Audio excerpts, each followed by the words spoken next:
ketemu orang itu makin kita panggilnya, kita tempeleng dia.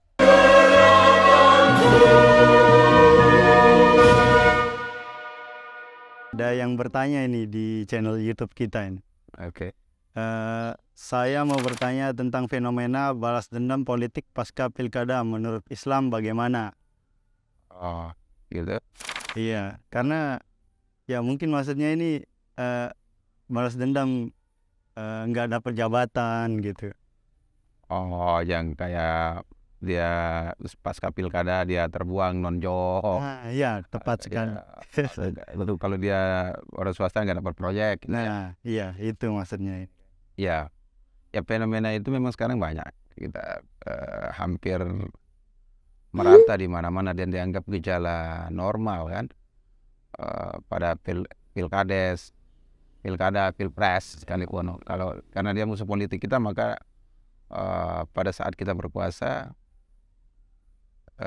kita manfaatkan kesempatan itu untuk kepentingan kelompok kita, dan orang-orang yang tidak memilih kita itu tidak dapat kekuasaan, tidak dapat pembangunan, gitulah. Iya. Maksudnya ya. Iya itu.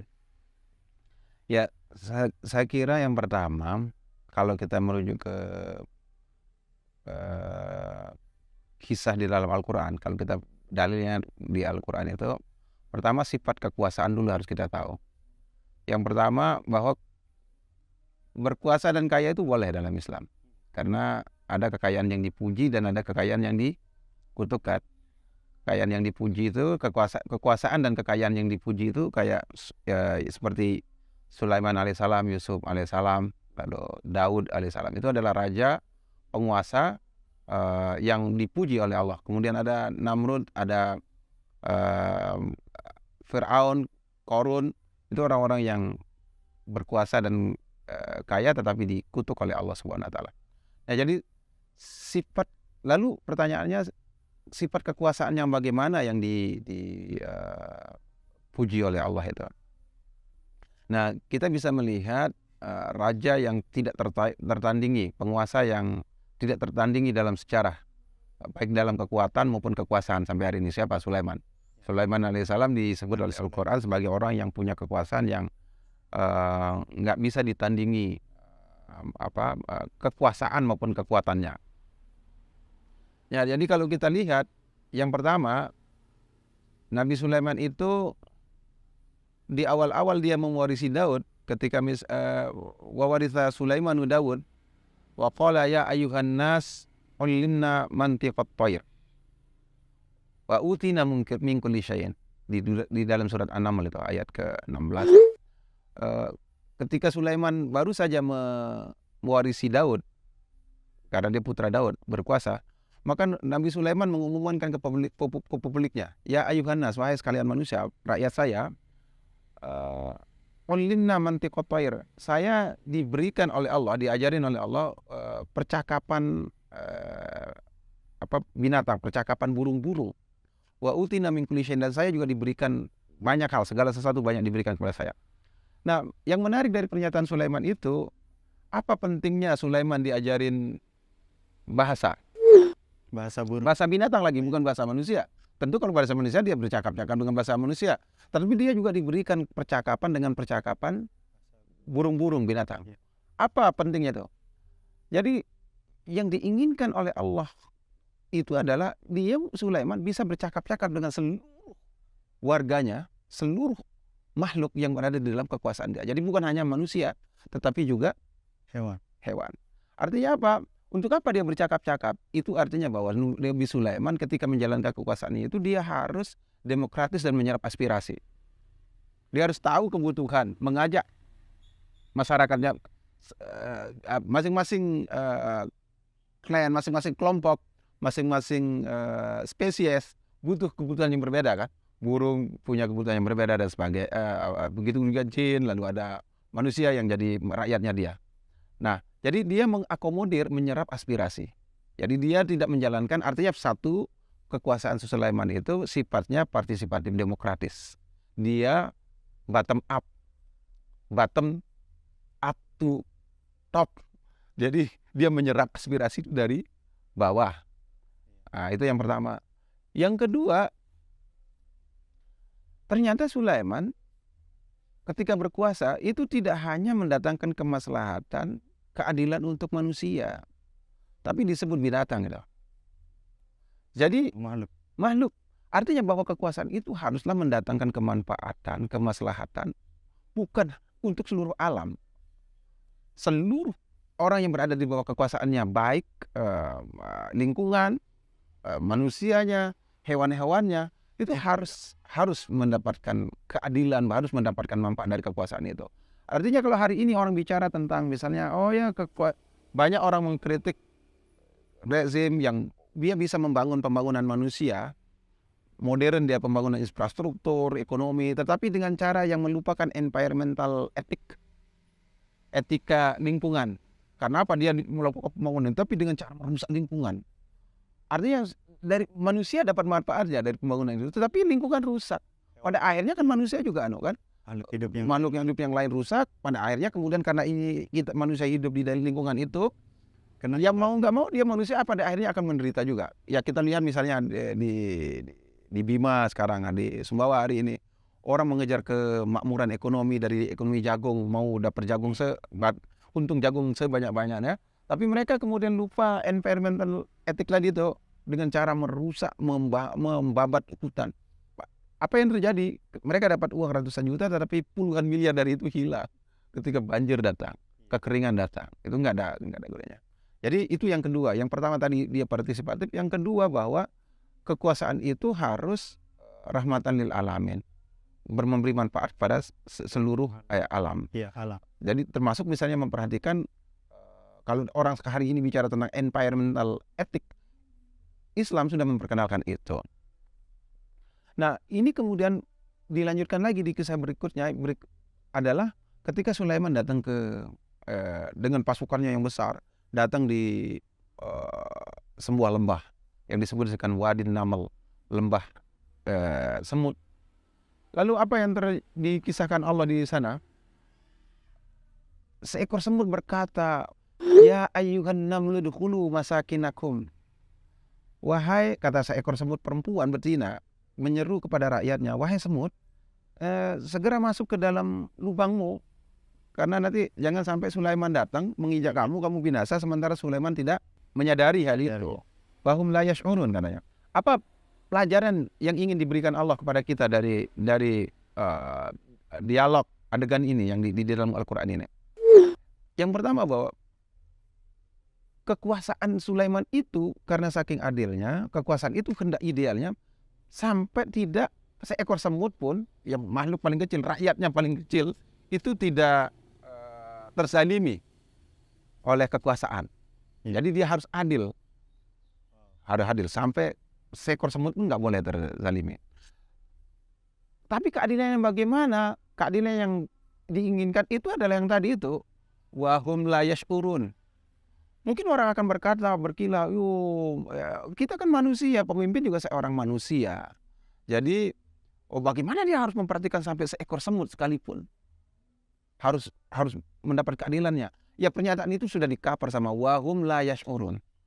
Bahwa bisa jadi Sulaiman melakukan kesalahan itu, tetapi Sulaiman tidak menyadarinya. Artinya semut itu sudah memberikan uzur bahwa ada batas manusia. Bagaimanapun hebatnya Sulaiman, bagaimanapun hebatnya seorang penguasa, dia adalah seorang manusia. Artinya keadilan yang dituntut dari dia adalah keadilan setelah dia berusaha sebaik-baik mungkin sebagai seorang manusia, dalam kapasitas dia sebagai manusia. Ya tentu dia tidak dituntut untuk melebihi kapasitas dia sebagai manusia. Jadi keadilan versi manusia. Kalau kita mungkin keadilannya versi aturan yang kita sudah buat. Ya, jadi kita tegak pada aturan itu, dan aturan itu ditegakkan pada siapa saja tanpa pandang bulu. Lalu yang berikutnya lagi ada adegan Sulaiman ternyata tidak hanya berinteraksi dengan hewan tadi si semut, tapi dia juga berinteraksi dengan burung. Ketika dia mengumpulkan wa husyira Sulaiman unujanudahu itu, jadi dikumpulkan pasukannya Sulaiman, lalu dia mengatakan, Sulaiman berkata, loh, arol hudhud, saya nggak melihat burung hudhud ya. Nah lalu Sulaiman mengatakan, kalau dia nggak datang kepada saya, maka saya akan la'u'adzibannahu azaban syadidan au la'azbahannahu. Jadi saya akan hukum dia kalau dia begini caranya si Hudhud ini kan. Kalau kenapa dia meninggalkan barisan tanpa permisi? Atau dia datang kepada saya, au la ya'tiyanni bisultanin mubin. Jadi dia datang kepada saya dengan hujah yang benar. Lalu Sulaiman tidak serta-merta mengambil keputusan untuk menghukum burung itu sampai dia melakukan cross check langsung terhadap burung itu. Nah, jadi apa yang bisa kita petik ibrahnya dari kejadian itu? Bahwa bahkan di dalam menegakkan aturan sekalipun, Sulaiman tidak semena-mena, dia tidak meletakkan aturan itu dalam ruang kosong. Bahwa teks hukum itu harus dilaksanakan sesuai teksnya tanpa memperhatikan konteks. Nah, jadi bahwa siapapun yang menolak perintah raja misalnya harus dihukum. Tapi ternyata Sulaiman tidak melakukan. Jadi dia melakukan cross check terlebih dahulu, hukum itu dipraktikkan sesuai dengan melihat konteksnya terlebih dahulu. Nah, jadi saya kira prinsip-prinsip yang tadi diperkenalkan oleh Quran itu sekarang memang akhirnya diakui oleh siapa saja di dunia ini. Saya kira di pemerintahan di seluruh di bumi ini, dunia ini sekarang ini mengadopsinya sebagai prinsip-prinsip good dan good government tadi, ya ini. Nah, lalu kembali ke soal tadi, terus bagaimana balas dendam dalam dunia politik? Ya namanya balas dendam itu mau politik mau tidak politik sebenarnya tetap tidak baik dalam. Nah, coba dilihat itu di dalam surat Ali Imran ayat 133 ayat 134. 133, 134, 135 itu nanti di Ali Imran ya. Apa katanya? Wasari'u ila maghfiratin mir rabbikum wa jannatin arduhas samawati wal ard wa'iddat lil muttaqin. Bersegeralah kalian itu menuju maghfirah, ampunan dari Rabb kalian itu. Wasari'u ila maghfiratin wa jannatin, dan ampunan Tuhan itu tidak kosong, bukan ampunan tanpa reward. Wa jannatin, dan ada surganya itu. Nanti bersama surga di situ arduhas samawati wal, yang luasnya itu seluas langit dan bumi. U'iddat lil muttaqin, ini disediakan untuk orang yang bertakwa. Jadi orang yang tadi itu yang bersegera ke ampunannya itu akan dapat surga yang luas itu. Lalu siapa yang bertakwa ini? Dilanjutkan di ayat 134 itu. Alladzina yunfiquna fis sarra wad dharra wal kaziminal ghaiza wal 'afina 'anil nas wallahu yuhibbul muhsinin. Jadi ada 3 itu. Ada 3 kriteria dari seseorang, maka bisa disebut dengan muttaqin dalam ayat ini. Yaitu tadi itu apa? Allazina yunfiquna fis sarra wad dharra. Orang yang menginfakkan harta bendanya baik dalam keadaan lapang, dia punya banyak duit, maupun dalam dharra, dalam kondisi sulit. Itu yang pertama. Yang kedua apa lagi? Wal kaziminal ghaiza, yaitu orang yang mampu menahan amarahnya. Dia tidak eksploitasi, tidak dia membalas amarahnya. Lalu wal afina 'anin nas, dia memaafkan manusia. Nah, ada contoh yang sangat relevan menurut saya di Quran itu terkait ini, balas dendam politik, seperti yang dilakukan oleh Yusuf alaihissalam. Kita tahu Yusuf masa kecilnya dia dicelakai, dizalimi oleh saudara-saudaranya. Berkomplot lagi saudaranya. Dimasukkan dalam sumur, lalu dia dijual jadi budak. Ya. Lalu dia akhirnya dipenjara. Nah, setelah dia berkuasa dan bertemu sama saudaranya, apa yang dilakukan oleh Yusuf? Setelah 40, ada yang mengatakan 40 tahun, ada yang mengatakan 80 tahun kemudian, saudara-saudaranya ini tidak mengerti kalau ini Yusuf. Yusuf itu saat itu tengah berkuasa dan lagi mengelola keuangan yang hebat. Dia mengelola negara, dia jadi bendahara negara. Tapi dia tahu bahwa negaranya meskipun sehari ini dalam keadaan makmur, 7 tahun ke depan dia akan mengalami paceklik. Kan Yusuf diberikan kemampuan menafsirkan mimpi itu kan, bahwa ada 7 ekor lembu kurus memakan 7 ekor lembu yang gemuk, yang diartikan oleh Yusuf sebagai hari ini 7 tahun kemakmuran, dan itu akan diiringi dengan 7 tahun kemarau, paceklik yang luar biasa. Artinya Yusuf tahu dengan persis bahwa dia meskipun saat ini punya harta, dia akan mengalami kesulitan. Tapi apa yang dilakukan oleh Yusuf terhadap saudaranya? Dia yunfikuna fis-sarra wad-dharra. Dia mau membantu saudaranya itu, dia sedekahkan, dia kasih, dia dibantu. Sambil dia menekan amarahnya. Apa amarah yang dia lakukan oleh Yusuf? Waktu dia menguji, dia kan pernah suruh membawa adiknya Bunyamin itu, bawa, saya besok kasih kamu gandum, tetapi bawa lagi adikmu yang sebapak, yang paling kecil ini. Bunyamin dibawa. Lalu dia uji. Dia baru ingat ini, dia baru saja membantu saudaranya ini. Diam-diam dia bantu. Terus ketika tiba-tiba kedapatan piala raja itu di dalam karungnya Bunyamin itu, saudara-saudaranya itu mengata-ngatai Yusuf lagi tanpa sadar di depan Yusuf. Kalaupun ini anak ini mencuri, katanya, dulu saudaranya juga mencuri. Maksudnya Yusuf. Iya. Orang yang lagi tengah berkuasa yang membantu dia dalam apa yang dilakukan oleh Yusuf pada saat itu? Dia hanya memendamnya. Padahal dia mampu nggak Sangat mampu. sangat mampu, dia lagi berkuasa. Tapi itulah dia bersedekah, dan dia kazibin al-ghaiza. Dia menahan amarah. Padahal dia mampu untuk melampiaskan amarah itu. Lalu wal afina an-nas, memaafkan manusia. Kita tahu Nabi Yusuf juga banyak dizalimi oleh orang-orang. Misalnya siapa? Di Zulaiha. Zulaiha kan dia yang jatuh cinta sama Yusuf, tapi kemudian di akhirnya memfitnah Yusuf. Akhirnya itu yang menyebabkan fitnah, itu yang menyebabkan dia masuk ke dalam neraka. Lalu ke dalam penjara. Di dalam penjara dia ketemu sama 2 orang yang dia bantu itu. Pemeras anggur sama yang pembuat roti. Lalu sama si pembuat anggur itu yang menurut Yusuf akan selamat, kan ditakwilkan mimpinya tuh. 2 orang pemeras anggur, 1 orang pemeras anggur, 1 orang menyuguh makanan, pembuat roti untuk raja itu. Malamnya bermimpi, lalu mereka ceritakan ke Yusuf, bagaimana takwil mimpi ini? Oh ya, karena pun kamu yang dipatuk kepalanya, kamu si pembuat roti ini akan dihukum mati. Tapi adapun si pemeras anggur akan selamat.